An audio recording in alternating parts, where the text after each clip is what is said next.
નમસ્કાર વિદ્યાર્થી મિત્રો, કેમ છો? મજામાં ને?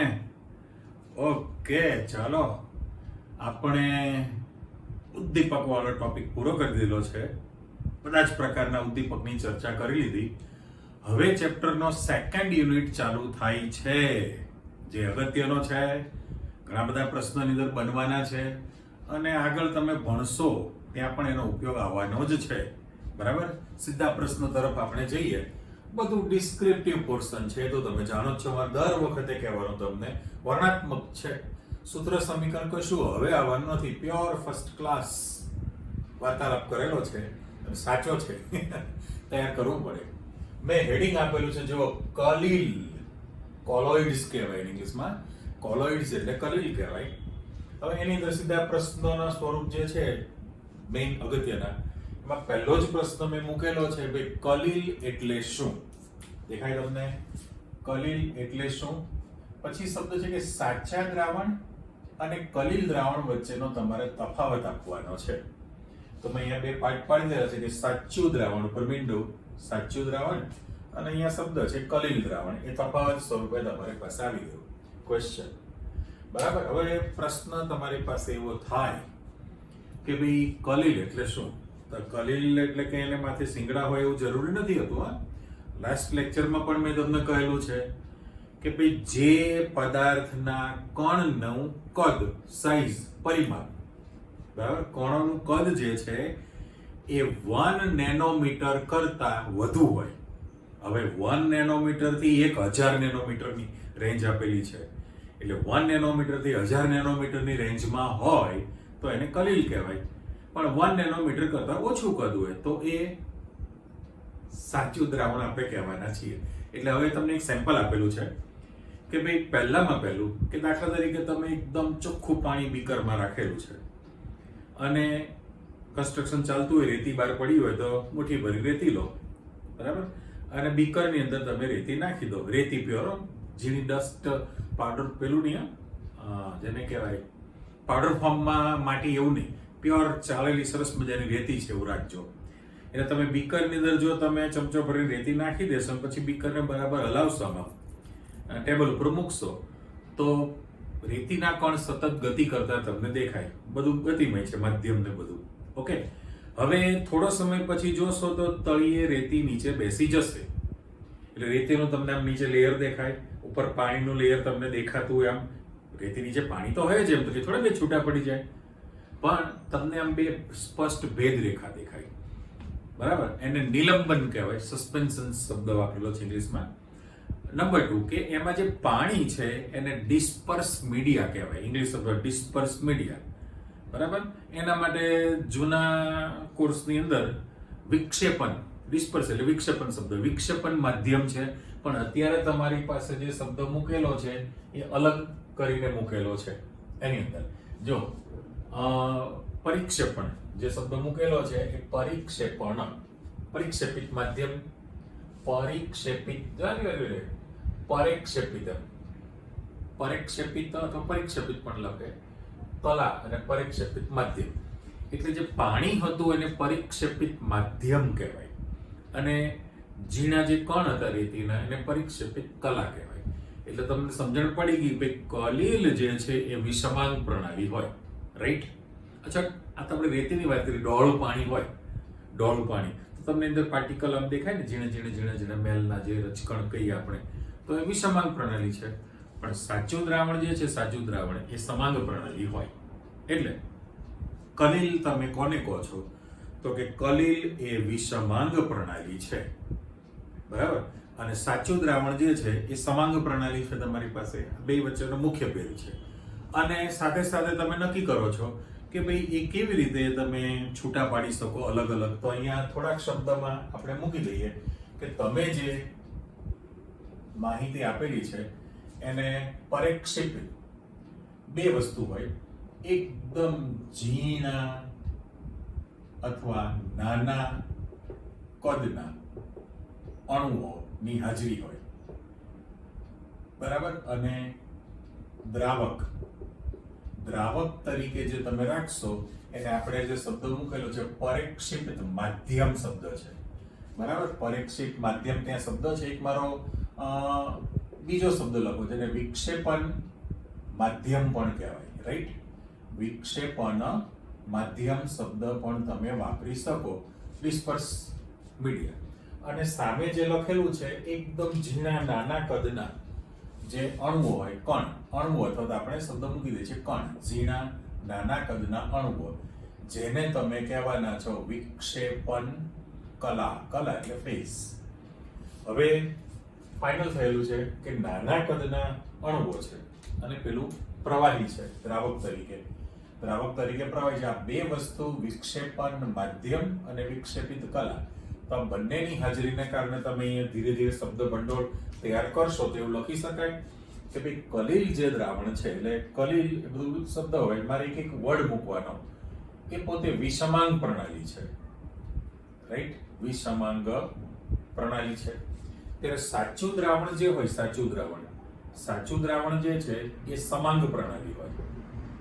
સમાંગ પ્રણાલી તરીકે એને ગણવામાં આવે છે. સમાંગ અને વિષમાંગ પ્રણાલી, આ તમારી પાસે એક તો મેઇન ડિફરન્સ આવી ગયો છે.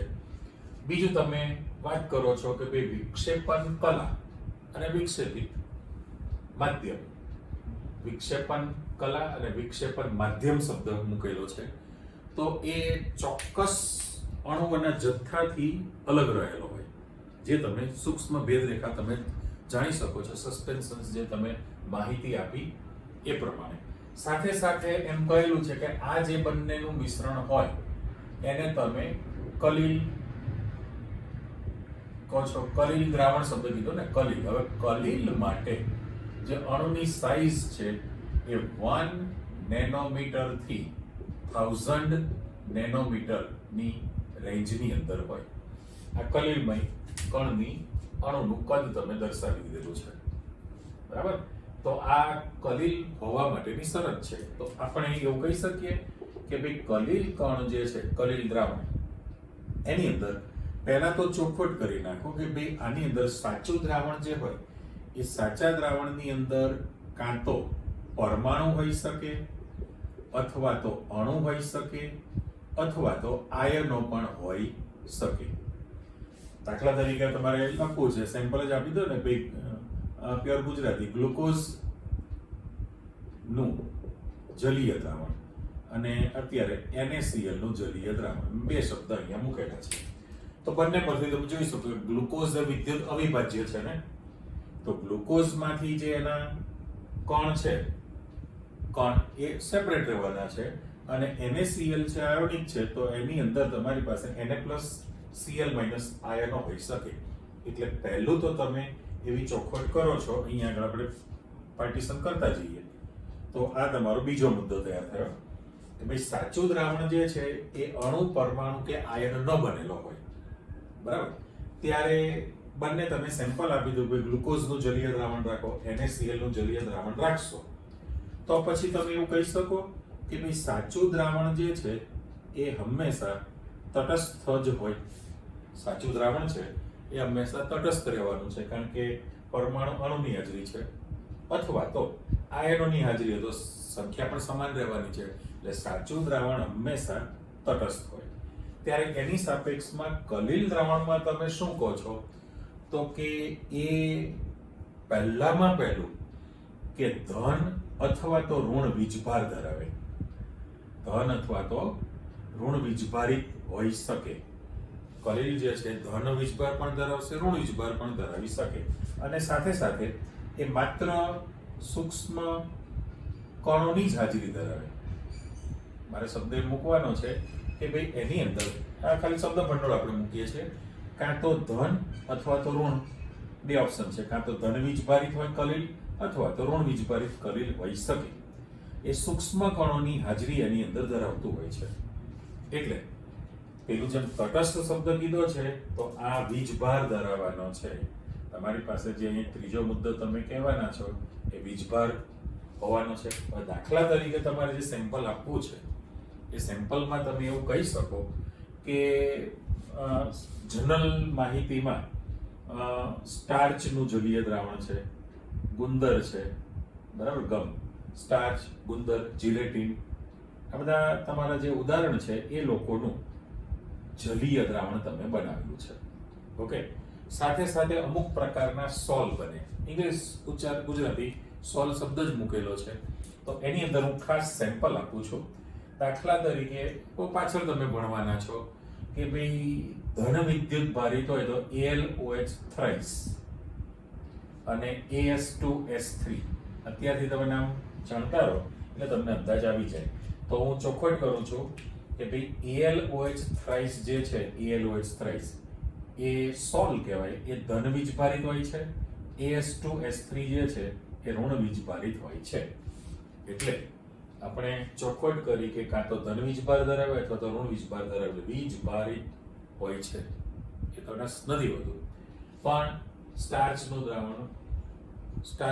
દ્રાવણ તમે બનાવો, ગુંદર છે, જીલેટિન છે વગેરેનું જલીય દ્રાવણ, અને આ સોલ્વ થયો. હવે પ્રશ્ન એવો થયો કે ભાઈ આમાં ચોથો મુદ્દો જે તમે કહેવા માંગો છો એનું કદ 1 નેનોમીટર કરતા વધુ કદ ધરાવતું હોય. ઓછુંમાં નિશાની કરવાની ને આ બાજુ, ત્યારે અહીંયા આગળ તમે કહેશો કે 1 નેનોમીટર થી 1000 નેનોમીટર નું કદ ધરાવતું હોય. એટલે અહીંયા આગળ કણોનું કદ અને અહીંયા પણ કણોનું કદ એવો શબ્દ હું મૂકી દઉં. તો પહેલામાં પહેલું 1 નેનોમીટર કરતા પણ ઓછી સાઇઝ ધરાવતા હોય એટલે સાચું દ્રાવણ તૈયાર થયું કહેવાય. અને સાથે સાથે જો કદ એનું ઓછું હોય તો એના કારણે એ વધુ ગતિશીલ હોય, એની ગતિશીલતા વધુ ધરાવતું હોય. રાઈટ?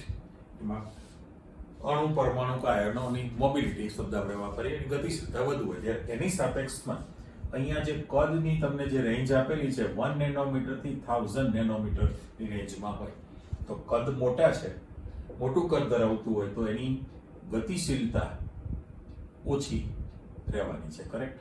ગતિશીલતા એ લોકોની ઓછી રહેવાની છે. પાછળ તમે ભણવાના છો એટલે સાથે સાથે આપણે એવું મૂકી દઈએ છીએ કે ભાઈ એ લોકો જે ગતિ કરતા હોય, તમે સાદા માઇક્રોસ્કોપની નીચે તમે જોશો, દાખલા તરીકે ચોથો નંબર આપી દો ને પાંચમો નંબર આપી દો, સંખ્યાત્મક ગુણધર્મ છે, તો એ લોકોની ગતિ જે છે, ગતિ જેના માટે શબ્દ વાપર્યો છે, માઇક્રોસ્કોપથી પણ તમે ગતિ માપી શકો. એને બ્રાઉનિયન ગતિ કહેવાય છે. બ્રાઉનિયન ગતિ છે. અને પ્રકાશી અસર છે અને ટિન્ડલ અસર કહેવાય. એ પાછળ તમારી પાસે ટૂંકનામ છે, તો એ જોવા મળશે. ત્યારે અહીંયા આગળ માત્ર એટલું જ લખી નાખવાનું છે કે ભાઈ આ જે છે બંને ઉપર ચોકડી પાડી દો.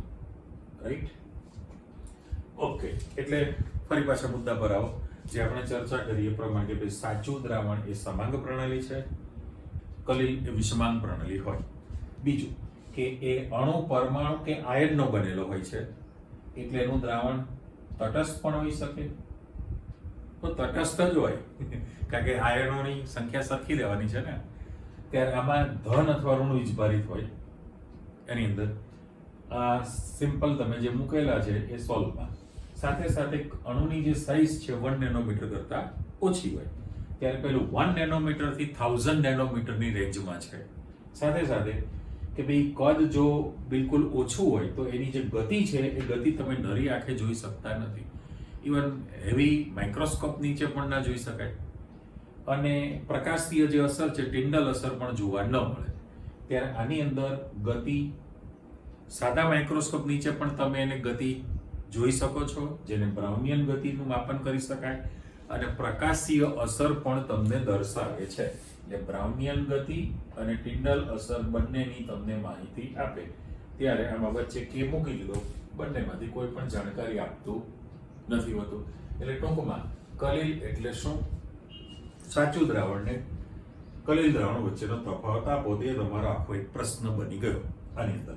અને સસ્પેન્શનની જે આપણે ચર્ચા કરી એ આ જે ઉદાહરણ અહીંયા મૂકેલા છે, કલિલમાં તમે સેમ્પલ આપવાના જ છો. આજે લખેલા છે કે ભાઈ સ્ટાર્ચ, ગુંદર, જીલેટિન વગેરેનું તમે દ્રાવણ બનાવો, તો એ કલિલમાં આવશે. ચાલો, હવે ત્યાં આપણે હેડિંગ મૂકેલું છે કે ભાઈ કલિલનું વર્ગીકરણ. બરાબર? આપણું હેડિંગ જોઈ લો, કલિલનું વર્ગીકરણ, ક્લાસિફિકેશન જે છે, કોલોઇડ્સનું ક્લાસિફિકેશન. તો એ એકચ્યુઅલી 3 રીતે એને વર્ગીકૃત કરવામાં આવે. એ તમારો સ્વતંત્ર પ્રશ્ન પણ બની જશે. એટલે મેં હેડિંગ આપેલું છે કે ભાઈ 3 રીતે વર્ગીકૃત કરશો. એમાં તમારી પાસે પહેલું ભૌતિક અવસ્થાને આધારે ભૌતિક સ્થિતિ. તો એનો અર્થ એમ કે હવે આપણો શબ્દ કયો છે પરેક્ષિપ્ત કલા. પરેક્ષિપ્ત કલા, બરાબર? પરેક્ષિપ્ત કલા એટલે ટૂંકમાં મારે ઇંગ્લિશ વર્ડ વાપરવાનો છે ડિસ્પર્સ ફેઝ. જે મેં કહ્યું છે ડિસ્પર્સ ફેઝ કે શબ્દ કીધો, અને ડિસ્પર્સ માધ્યમ એટલે મીડિયમ, અને સામે કલીલનો પ્રકાર કેવો થશે અને એના તમારે સેમ્પલ લખવા છે. તો પહેલામાં પહેલું જેમ આપણે દ્રાવણ ચેપ્ટરમાં પાઠ પાડેલા કે ભૌતિક સ્થિતિને આધારે દ્રાવણના પ્રકાર હતા, યાદ છે ને? ઘન દ્રાવણ, પ્રવાહી દ્રાવણ અને વાયુરૂપ દ્રાવણ હતું. પણ એમાં દ્રાવક જે અવસ્થામાં હોય એની દ્રાવણની ફિઝિકલ સ્ટેટ રહેતી હતી. પણ દ્રાવ્ય તરીકે ઘન, પ્રવાહી અને વાયુ હતું ને, તો તમારી પાસે 9 પ્રકારના, કેટલા બન્યા એકચ્યુઅલી? ઘન, પ્રવાહી, વાયુ દ્રાવ્ય છે, અને દ્રાવક તરીકે ઘન હોઈ શકે, પ્રવાહી હોઈ શકે, વાયુ પણ હોઈ શકે. તો તમારી પાસે 9 પ્રકારની પ્રણાલી બને ને દ્રાવણમાં. ત્યારે અહીંયા તમને 8 જ પ્રણાલી બનવાની છે. કારણ કે આપણે પહેલા લેક્ચરમાં કહી દેલું છે કે 2 જુદા જુદા વાયુઓ છે, એકબીજામાં મિશ્ર થઈને સમાન મિશ્રણ બનાવી દે, તો એને તમે છૂટા પાડી શકતા નથી. એટલે અહીંયા તમારી પાસે જે પ્રણાલી તૈયાર કરવાની છે એના માટે હું શબ્દ મૂકી દઉં વિક્ષેપિત કલા. વિક્ષેપિત કલા જે છે એ, અને વિક્ષેપન માધ્યમ છે. માધ્યમ એટલે જથ્થો વધુ કહેવાય ને. હું અહીંયા પાઠ દઉં વિક્ષેપિત કલા તમે ઘન લેશો તો અહીંયા વિક્ષેપન માધ્યમ એટલે પરીક્ષિત માધ્યમ જે છે 3 શક્યતા છે ને, ઘન, પ્રવાહી અને વાયુ હોઈ શકે. Same copy. ચલો આપણે અહીંયા ભાગ પાડી દઈશું. સાથે સાથે હું અહીંયા પ્રવાહી મૂકી દઉં, બરાબર, અને અહીંયા આપણે વાયુ મૂકી દઈએ. તો આની અંદર તમે કયું ફરી પાછું ઘન, પ્રવાહી અને વાયુ આવશે. પણ જ્યારે તમે આ લેશો ત્યારે એમાં ઘન અને પ્રવાહી 2 જ પાર્ટ પડવાનો છે, વાયુ આવી શકતું નથી. એટલે હું આમાં વચ્ચે ડિવાઈડર મૂકી દઉં, ઘન માટે, પ્રવાહી માટે અને વાયુ માટે. ચલો હવે એમાં ફરી પાછી લાઇનિંગો ગોઠવી દઉં. આમ પાર્ટ પડી ગયો ને. એટલે કલા જે છે ઘન સ્થિતિમાં છે, એટલે જેને આપણે ઝીણા પાર્ટિકલ કણ ગણીએ છીએ એ ઘન સ્થિતિમાં હોય.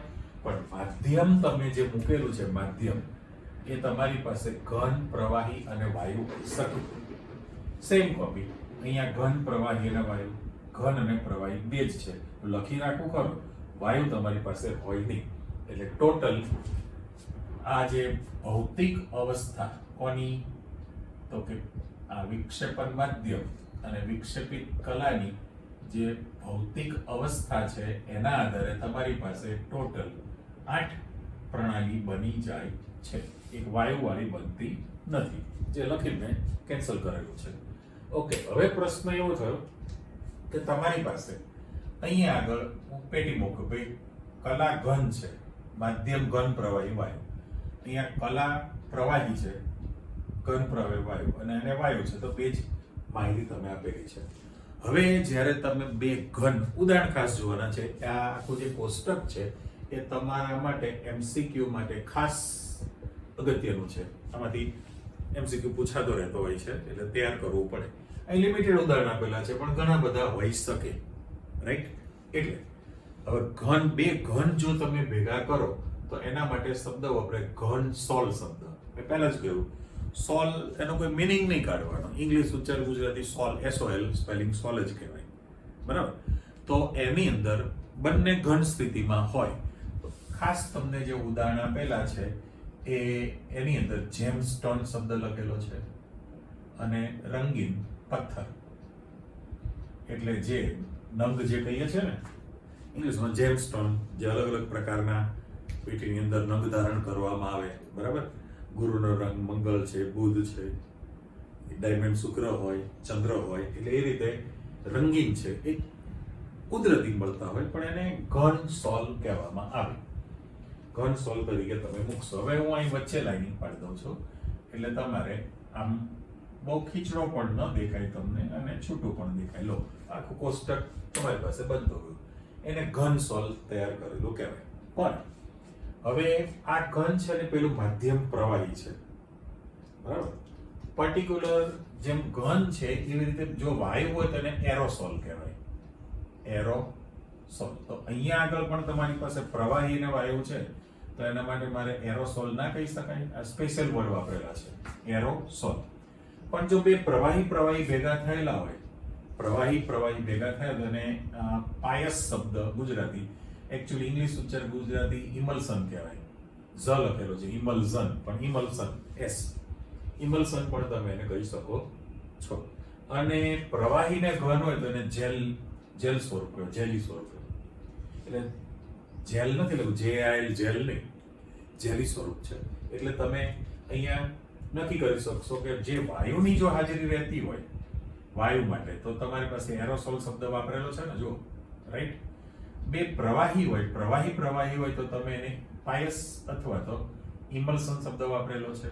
પણ પ્રવાહીને ઘન હોય તો જેલી સ્વરૂપ કીધેલું છે, અને બંને ઘન હોય તો તમે એને ઘન સોલ શબ્દ વાપરો છો, રાઈટ. હવે અહીં આગળ જે ઉદાહરણ આપેલું છે કે તમારી પાસે બંને આ ઘન છે અને પેલું માધ્યમ છે, પ્રવાહી છે. વિચાર કરી લો તો તમે ઉદાહરણમાં કોઈ પણ રંગકનું દ્રાવણ હોય તો જે માધ્યમ છે એ પ્રવાહી છે, પણ જે કલર રંગકના ઝીણા પાર્ટિકલ છે એ પાછા ઘન સ્થિતિમાં છે ને. એટલે રંગક તમે અહીંયા મૂકી શકશો, અને વાયુ જે મૂકેલો છે એની અંદર ધુમાડો મૂકી શકાય. એટલે બીજા ઉદાહરણ છે તો ખાલી એક શબ્દ એટલા માટે કહું છું કે સ્મોક, ધુમાડો જે છે, ધુમાડો એમાં કાર્બનના ઝીણા પાર્ટિકલ છે એ ઘન સ્થિતિમાં છે, પણ માધ્યમ છે પાછું વાયુ સ્થિતિમાં છે. પેલું જે છે રંગક હોય સ્પ્રે, એ પણ તમે એની અંદર આપી શકશો.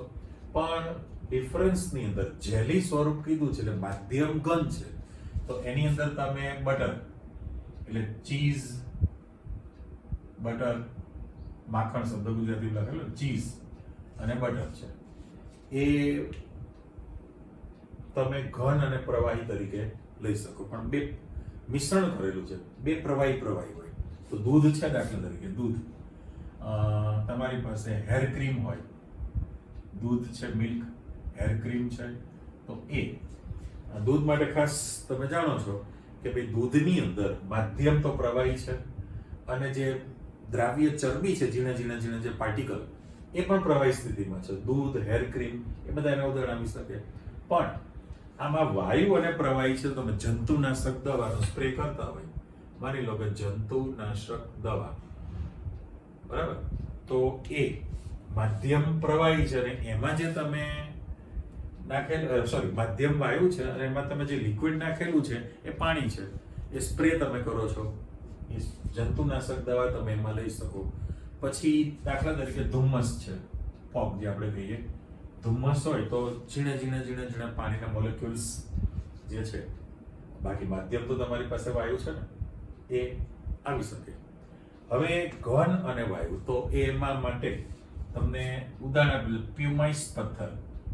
પ્યુમાઇસ પથ્થર શબ્દ છે, અને જનરલી ઘન અને વાયુ છે, એટલે ફોર્મ રબર કહી શકાય ને, ફોર્મ રબર છે. પહેલા ઉદાહરણ ચેક કરી લો. અને બે પ્રવાહી તરીકે જો મૂકેલું હોય તો તમારી પાસે સીધું જ ફીણ કહી દઈએ, ફીણ શબ્દ આપણે આપી દીધો, સાબુનું જે ફીણ બનાવીએ. હવે પ્યુમાઇસ પથ્થર એક સ્પેસિફિક પથ્થર આવે જે છિદ્રાળુ હોય, બરાબર, અને ફોર્મ રબર જે આપણે મેટ્રેસ જે બોલીએ છીએ, તો એ પીલો જે છે, ડન પીલો, જે આપણે એકચ્યુઅલી ડનલોપ કંપનીનું નામ છે, એને મેટ્રેસીસ જે બને છે આખું સ્પંજ ટાઈપનું છે. તો માધ્યમ જે છે એ ઘન છે, અને એની અંદર જે છિદ્રો છે એમાં વાયુની હાજરી છે, તો ફોર્મ રબર છે, બરાબર, ફોર્મ રબર. પ્યુમાઇસ પથ્થર તમે શબ્દ કીધો, શબ્દ, અને આ ફીણ છે, તો ફીણની અંદર પ્રવાહી માધ્યમ છે ને હવાની હાજરી છે, વાયુ, તો એ ફીણ પણ બનેલું કહેવાય. એટલે ટૂંકમાં આપણે એવું કહી શકીએ, આખું કોષ્ટક તમારી પાસે છે કે ભાઈ પરેક્ષિત તો પરેક્ષિપત એવો શબ્દ, ટૂંકમાં ડિસ્પર્સ મીડિયા અને ડિસ્પર્સ ફેઝ આ બંનેની ભૌતિક સ્થિતિને આધારે તમે એના જે પ્રકાર પડે 8 પ્રણાલી તૈયાર થઈ. ઓકે, હવે અહીં તમારી પાસે એટલું આમ તો ક્લિયર જ છે કે જો તમારી પાસે આ જેલી સ્વરૂપ કોને કહેવાય, બરાબર, તો પહેલા તો તમે એમ ચોખવટ કરી દી કે બે પ્રવાહીનું જો મિશ્રણ હોય, બંને માધ્યમ પ્રવાહી સ્થિતિમાં હોય તો તમે એને ઇમલ્સન શબ્દ વાપરેલો છે તો એને ઇમલ્સન કહેવાય. પણ જો તમે અહીં આગળ વાયુમાં ઘન પદાર્થ હોય, વાયુની અંદર ઘનની હાજરી હોય તો તમે એને એરોસોલ શબ્દ વાપરેલો કહેવાય, એરોસોલ છે. અને જેલી કોને કહેવાય તો કે ઘનમાં પ્રવાહી છે, ઘનમાં પ્રવાહી, તો તમે એને જેલી સ્વરૂપ કીધેલું છે. ઘન પદાર્થ છે એમાં પ્રવાહીની હાજરી છે. અને પેલું પ્રવાહીમાં ઘન છે. જો પ્રવાહીમાં ઘન હોય તો તમે કયો શબ્દ વાપરી શકો? પ્રવાહીમાં કયો શબ્દ લેવો છે? પ્રવાહીમાં ઘન છે, બરાબર, તો એ સોલ શબ્દ કહેવાય. અહીંયા આપણે જે શબ્દ કીધો ને ખાલી પ્રવાહીનું બનેલું સોલ, તો એ ઘનમાં પ્રવાહી છે અને પ્રવાહીમાં ઘન છે. ઓકે, હવે પાછો પાર્ટ એમ પડે કે તમારી પાસે જે વિક્ષેપણ માધ્યમ છે, બરાબર, માધ્યમ જો તમે જે પ્રવાહી રાખેલું છે એ પ્રવાહી માધ્યમ એટલે આપણે પર્ટિક્યુલર દ્રાવક શબ્દ મૂકી દઈએ. ચલો, દ્રાવક જે છે એ જો પ્રવાહી સ્વરૂપે હોય તો એના પ્રકાર પર નક્કી થાય ને કે પ્રવાહીની અંદર દાખલા તરીકે પાણીમાં સોલ બનાવેલો હોય, પાણીમાં સોલ, તો એને તમે એક્વા સોલ કહેવાના છો, એક્વા સોલ કહેવાય. અચ્છા, દાખલા તરીકે તમે આલ્કોહોલમાં બનાવો તો એને આલ્કોસોલ કહેવાય, આલ્કોસોલ કહેવાય. દાખલા તરીકે તમે બેન્ઝીનમાં બનાવેલું હોય ને, દ્રાવક તો કોઈ પણ હોઈ શકે પ્રવાહીમાં, તો એને બેન્ઝોસોલ કહેવાય, બેન્ઝોસોલ શબ્દ તમે વાપરી શકો. એટલે ટૂંકમાં જો વિક્ષેપણ માધ્યમ પ્રવાહી સ્થિતિમાં હોય એટલે દ્રાવક પ્રવાહી છે, તો એ કયા પ્રકારનું દ્રાવક છે એના પ્રમાણે એ સોલ ઓળખાય. જો તમે પાણીમાં બનાવેલું હોય તો એને એક્વા સોલ શબ્દ કીધેલો છે. ત્યાર પછી તમે આલ્કોહોલમાં હોય તો એને આલ્કોસોલ કહેવાય, બેન્ઝીનમાં હોય તો એને બેન્ઝોસોલ શબ્દ વાપરી શકાય. એટલે આ તમારી પાસે પહેલો પ્રકાર આવી ગયો. હવે જે બીજી માહિતી તમારી પાસે છે પારસ્પરિક ક્રિયાને આધારે, તો એના માટે પણ શબ્દ આપ્યો છે. આ પ્રશ્ન બની ગયો કે ભાઈ વિક્ષેપણ માધ્યમ અને વિક્ષેપિત કલા, તો એ બંને વચ્ચેની એની વચ્ચેનું જે આકર્ષણ બળ હોય એના આધારે બે પાર્ટ પાડ્યા છે, દ્રવ અનુરાગી સોલ અને દ્રવ વિરાગી સોલ છે. તો તફાવત સ્વરૂપે પણ તમે કહી શકો. પહેલામાં પહેલું કે ભાઈ વિક્ષેપણ માધ્યમ એટલે ડિસ્પર્સ મીડિયા અને ડિસ્પર્સન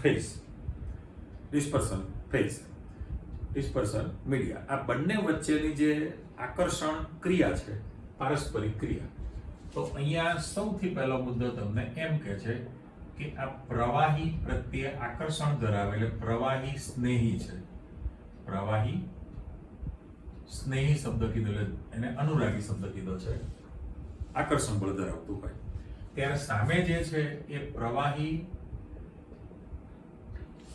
ને પ્રવાહી પ્રત્યેનું આકર્ષણ બળ નથી, એટલે પ્રવાહી વિરોધી શબ્દ આપણે મૂકી દઈએ. ચલો, વિરાગી, વિરોધી, અહીંયા સ્નેહી, અનુરાગી શબ્દ વાપરેલો છે.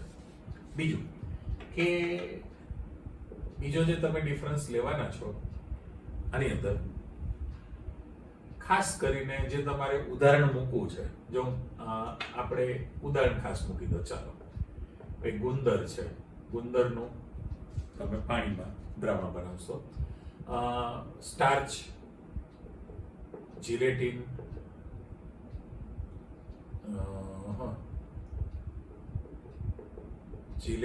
વગેરે નો સોલ.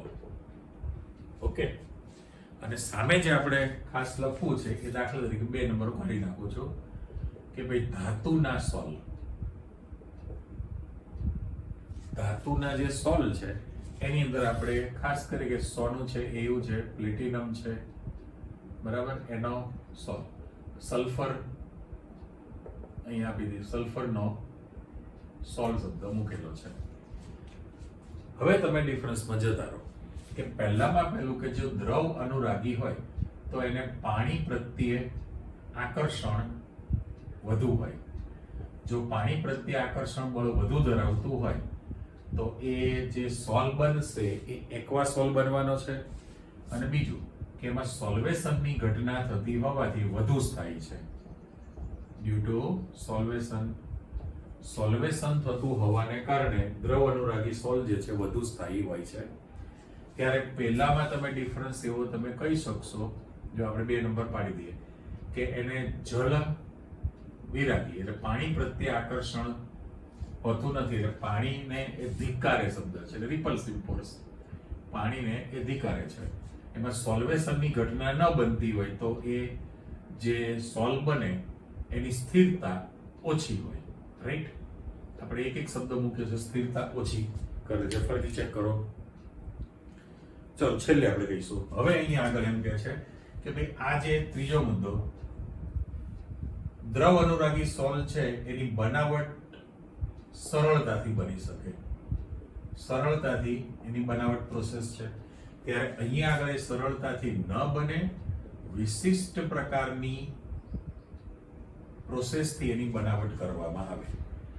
પછી ચોથો મુદ્દો એમ કહે છે કે તમે કોઈ પણ રીતે આમાંથી વિક્ષેપણ માધ્યમ દૂર કરી નાખો. ઓકે, તો તમારી પાસે વિક્ષેપિત કલા મળી ગઈ. વિક્ષેપણ માધ્યમ દૂર કરી નાખો તો તમારી પાસે ખાલી કલા મળી ગઈ ને. હવે એ કલા જે છે એ કલામાં તમે ફરી પાછું, હું સેમ્પલ સમજાવું છું, ફરી પાછું જો તમે વિક્ષેપણ માધ્યમ ઉમેરી દેશો તો એ પાછો તમારી પાસે સોલ બની જશે, કલીલમય સોલ તૈયાર થઈ જશે. એનો અર્થ એમ કે પરિવર્તનીય છે. પરિવર્તનીય તમે શબ્દ વાપરેલો છે. ત્યારે આની અંદર આ જે ઘટના છે એમાં દાખલા તરીકે તમે કોઈ પણ સંજોગોમાં વિક્ષેપણ માધ્યમ દૂર કરી નાખો અને તમારી પાસે જે કલા પ્રાપ્ત થયેલી છે એ કલામાં ફરીથી જો તમે એ જ વિક્ષેપણ માધ્યમને ઉમેરશો, બરાબર, તો એમાંથી તમે કલીલ સોલ મેળવી શકતા નથી. એનો અર્થ એમ કે આ અપ્રતિવર્તનીય છે, અપ્રતિવર્તી છે, અપ્રતિવર્તી સોલ તૈયાર થયો. ઓકે, ચલો હું ઉદાહરણ આપું કે દાખલા તરીકે તમારી પાસે ગુંદર છે, એટલે ઘરે આપણી ઘરે જે ખાવાનો જે ગુંદર આવે છે, ખાવાનો ગુંદર સ્વીટમાં જે નાખે, તો એ તમારે હવે તો ઠીક છે કેમલ ગમ ને આ બધું આવી ગયેલું છે, પણ તમારે કોઈ વસ્તુ ચીપકાવી હોય, વર્ષો પહેલાની વાત છે, તો એ ખાવાનો ગુંદર છે તમે પાણીમાં નાખીને નાની વાટકીમાં મૂકી રાખો, ઓગળે તો એ કલીલમય દ્રાવણ બને. સ્ટાર્ચનું પણ કલીલમય દ્રાવણ બને. અચ્છા, હવે ધારો કે પાણી વધારે પડી ગયું અંદર, તો પછી ચીકાશ ન પકડે એટલે આપણે શું કરીએ, તડકે મૂકી દઈએ કે બાષ્પીભવનથી પાણી દૂર થયું, એટલે ઉકાળો ગરમ કરો, બાષ્પીભવન થયું. એ ત્રણેય શક્યતા. હવે દાખલા તરીકે તમે ભૂલી ગયા વાટકી પાછી લેવાની, તો પાણી તો બધું બાષ્પીભવન થઈ ગયું, પાછું સુકાયેલું પડ નીચે ગુંદરનું રહેવાનું છે, વિક્ષેપિત કલા મળી ગઈ. પણ જો ફરી પાછું એમાં પાણી ઉમેરીને હલાવશો તો પાછું તમારી પાસે સોલ બની જાય. કરેક્ટ, એટલે મેં પરિવર્તનીય છે. ત્યારે પેલું જે છે એક વખત એમાંથી વિક્ષેપણ માધ્યમ દૂર થયું કોઈ પણ સંજોગોમાં અને જે વિક્ષેપિત કલા મળી એમાં ફરી જો તમે માધ્યમ ઉમેરો તો એમાંથી એવો સોલ મેળવી શકાતો નથી, એટલે અપરિવર્તનીય હોય છે. હવે તમે રિપીટ કરો તો ચેક કરો કે ભાઈ પહેલામાં પહેલું કે દ્રવ અનુરાગી એટલે પ્રવાહી સ્નેહી હોય, ત્યારે પેલું પ્રવાહી વિરોધી છે. તમે સેમ્પલ આપ્યો ગુંદર, સ્ટાર, જીલેટીન, અગર અગર વગેરેનો સોલ. અહીંયા તમે કોઈ પણ સોનું છે, એયુ, પ્લેટિનમ, સલ્ફર, ધાતુના સોલ, સલ્ફાઇડના સોલ બની શકે, ધાતુના. હવે એને પાણી પ્રત્યે આકર્ષણ વધુ છે એટલે જળ વિરાગી કહેવાય. સોલ્વેશનની ઘટના થતી હોવાથી આની સ્થિરતા વધુ હોય છે. ત્યારે પહેલામાં પાણીને અપાકર્ષે, ધિક્કારે છે, તો પછી સોલ્વેશનની ઘટના ન બને, આકર્ષણ નથી, તો એની સ્થિરતા પ્રમાણમાં ઓછી હોય. પછી તમે કીધું એ બનાવવાની પદ્ધતિ બહુ જ સરળતાથી બને. વિક્ષેપિત માધ્યમ ઉમેરી દો એટલે સોલ્વ તૈયાર. ત્યારે આ વિશિષ્ટ પ્રકારની પદ્ધતિઓથી મેળવવામાં આવે, એની સરળ પદ્ધતિ નથી મેળવવાની. આ ચોખવટ કરી કે જો તમે આ પ્રકારના સોલ્વમાંથી ગરમી આપીને માધ્યમ દૂર કરો તો કલા મળે. એ કલામાં ફરી પાછું જો તમે વિક્ષેપણ માધ્યમ ઉમેરી દો તો હતો એવો સોલ્વ મળી શકે. એ પરિવર્તનીય છે. ત્યારે પહેલામાં જે છે આવા પ્રકારના જે ધાતુના સોલ્વ છે એમાંથી વિક્ષેપણ માધ્યમ કોઈ પણ રીતે તમે દૂર કરો તો વિક્ષેપિત કલા આવી. પણ ફરી પાછું જો તમે એમાં વિક્ષેપણ માધ્યમ ઉમેરશો તો એ સોલ્વ બની શકતો નથી. એટલે અપરિવર્તનીય સોલ્વ છે. રેડી? એટલે પારસ્પરિક ક્રિયાને આધારે તમે વર્ગીકરણ આપેલું છે. પછી અહીંયા જે આપેલું છે કણની સાઈઝ, એટલે દેખાય જ છે કે કણોના પ્રકારને આધારે છે. હવે એમાં જે પાર્ટ પાડેલા છે એ તમે જોઈ શકશો કે એમાં 3 મુખ્ય ભાગ પાડ્યા. પહેલું છે બહુઆણવીય. ત્યાર પછી તમે લખેલું છે કે વિરાટ આણવીય. એમાં પાછા 2 પાર્ટ પાડ્યા, કુદરતી અને માનવ સર્જિત છે. અને ત્રીજું છે સમુચ્ચય કલિલ, પણ એના માટે શબ્દ વાપર્યો છે મિસેલ. એ તમે સાબુ ડિટર્જન્ટમાં સ્વચ્છીકરણ, ક્લિન્સિંગ કહેવાય, એની અંદર પણ તમે નેક્સ્ટ લેક્ચરમાં શીખવાના છો. હવે સમુચ્ચય એટલે નાના નાના કણોનો ભેગો થયેલો જથ્થો. એગ્રીગેટ ઇંગ્લિશ શબ્દ છે, એગ્રીગેટ. સમુચ્ચય શબ્દ છે. હવે આમાં તમે ચેક કરો કે બહુઆણવી એટલે શું થયું, તો કે ખૂબ જ ઝીણા નાના કદના કણ ભેગા થઈને મોટો અણુ બનતો હોય તો એને બહુઆણવીય કલિલ તૈયાર થયેલું કહેવાય. જે આપણે સોલ્વની માહિતી આપી કે બહુઆણવીય છે, ગોલ્ડ સોલ્વ બનાવવામાં આવે, ગોલ્ડ સોલ્વ, તો એ વિશિષ્ટ પ્રકારનું છે. વિક્ષેપણ માધ્યમમાં તમે ઇલેક્ટ્રિક કરંટ આપીને એમાંથી ઝીણા પાર્ટિકલ એમાં ભેગા થાય માધ્યમમાં. એ કણ એકત્રિત થતા જઈને મોટા કદનું બનતું જાય. એટલે એકદમ નાનું કદ છે એમાંથી જ્યારે મોટા કદ બને તો આપણે કહ્યું એ પ્રમાણે 1 નેનોમીટર થી 1000 નેનોમીટરની રેન્જની અંદર એ કણની સાઈઝ બની જાય એટલે એને બહુઆણવીય કહેલું છે. તો તમે ઉદાહરણ તરીકે જે કહેશો કહી શકો છો એની અંદર ગોલ્ડ સોલ્વ, ગોલ્ડનું સોલ્વ છે અને સલ્ફર સોલ્વ શબ્દ વાપરેલો છે. તો એમાં એમ કહે છે કે 1000 થી પણ 1000 આશરે 1000 કણો કોના S8 ના ભેગા થઈને તમારી પાસે સલ્ફર સોલ્વ બનતું હોય. 1000 જેટલા S8 ના અણુઓ ભેગા થઈને તમારી પાસે સલ્ફર સોલ્વ બને એટલે બહુઆણવીય રચના તૈયાર થઈ ગઈ. નાના ભેગા થઈને મોટા કદના બને. રેડી? હવે એનથી ને આગળ વિરાટ એટલે મેક્રો કહેવાય ને, મેક્રો મોલેક્યુલ. વિરાટ આણવીય છે. વિરાટ આણવીય છે એટલે વસ્તુ તો સાઈઝ વધી જ ગઈ કહેવાય. પણ એમાં તમને પાર્ટ આપ્યો છે કુદરતી. કુદરતી જે છે એમાં તમે દાખલા તરીકે કોણ કહી શકો, સ્ટાર્ચ છે, પ્રોટીન છે, એમિનો એસિડ છે. એટલે સ્ટાર્ચ, પ્રોટીન છે કે જેના વિરાટ બૃહદ એટલે મોટું, મેક્રો મોટા કદનું હોય તો એ કુદરતી રીતે મળેલું કહેવાય. અને માનવ સર્જિત જેટલા છે બધા જ ખાલી શબ્દ મૂકી દો, પોલિમર. તમારું સ્પેશિયલ ચેપ્ટર છે પાછળ, પોલિમરની અંદર માનવ નિર્મિત છે. કયા બધા આવશે? પોલિથિલિન, પોલિપ્રોપિન, પીવીસી, નાયલોન, પોલિએસ્ટર, ટેરિલિન, બરાબર, વગેરે વગેરે. તો એ બધા જ જે છે એ તમારી પાસે માનવ નિર્મિત પોલિમર થાય. એનું પણ વિરાટ કદ હોય એટલે એનો અણુભાર જે છે, આણવીય દળ ખૂબ જ ઊંચું રહેવાનું છે. તો એ વિરાટ આણવીય રચના થઈને હવે વાત આવે છે સમુચ્ચય કલિલ, જેને મિસેલ કહીએ છીએ. તો મિસેલનો મિનિંગ શું છે? તો કે નાના નાના કદના, એકચ્યુઅલી મોટા ભાગે આયનો હોય છે. તો મિસેલની જે રચના છે એમાં 100 કરતા વધુ, એટલે મારે અહીં શબ્દ મૂકવો હોય તો 100 કરતા વધુ આયનો એકબીજા સાથે જોડાઈ શકે અને મિસેલની રચના બનતી હોય, એગ્રીગેટ સમુચ્ચય. પણ મિસેલ રચના થવા માટે 2 વસ્તુ જવાબદાર છે. એક તો અહીંયા ટીકે શબ્દ મૂકેલો છે એટલે ક્રાફ્ટ તાપમાન કહેવાય. આના માટે પ્યોર આપણે ગુજરાતી મૂકી દીધું, ક્રાફ્ટ તાપમાન કીધેલું છે. અને બીજો CMC ક્રિટિકલ, મિસેલ, કોન્સન્ટ્રેશન. બરાબર? તો એના માટે ક્રાંતિક એટલે ક્રિટિકલ, મિસેલ તો મિસેલ જ શબ્દ આપણે મૂકીએ છીએ, અને સી એટલે કોન્સન્ટ્રેશન, સાંદ્રતા છે. હવે એમ ચોખવટ કરી છે કે જો તમારી પાસે બહુ જ ઓછી સાંદ્રતા હોય, નીચી સાંદ્રતા ધરાવતું જો તમે કલીલ તૈયાર કરો, ચોક્કસ સાંદ્રતા જોઈએ, ચોક્કસ તાપમાન જોઈએ, ઓછી સાંદ્રતા ધરાવતું જો કલીલ હોય તો એ પ્રબળ વિદ્યુત વિભાજ્ય તરીકે વર્તે છે.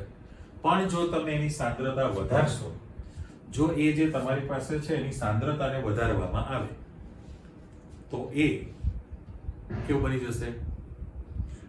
જુદા જુદા પ્રકારના કણો એકઠા થવાના છે. એટલે એક મિસેલ જે રચના બનવાની છે એ ક્રાફ્ટ તાપમાન કીધેલું છે. અમુક ચોક્કસ તાપમાને જ મિસેલ રચના બને, જેને ક્રાફ્ટ ટેમ્પરેચર કીધેલું છે.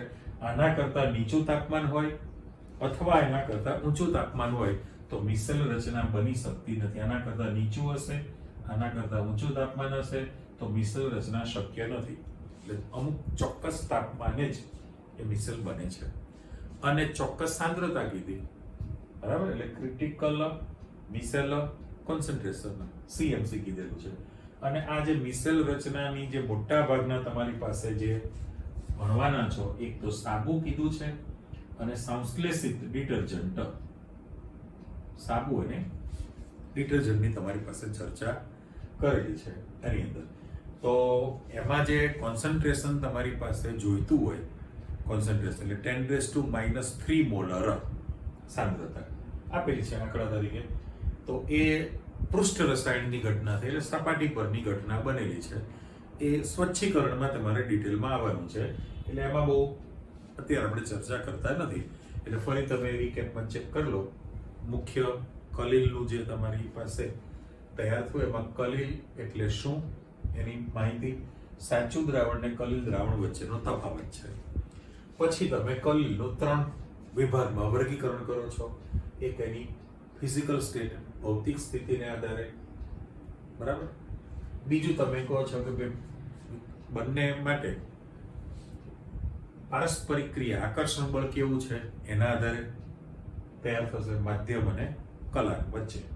અને ત્રીજું છે કણની સાઇઝ, કણનું જે કદ છે કેવા પ્રકારનું તૈયાર થયેલું છે એના પ્રમાણે તમે બહુઆણવીય, વિરાટાણવીય અને સમુચ્ચય કલીલ, જેમાં તમે મિસેલ લો છો, આ પ્રકારનું તમારી પાસે આખું તૈયાર થયું છે.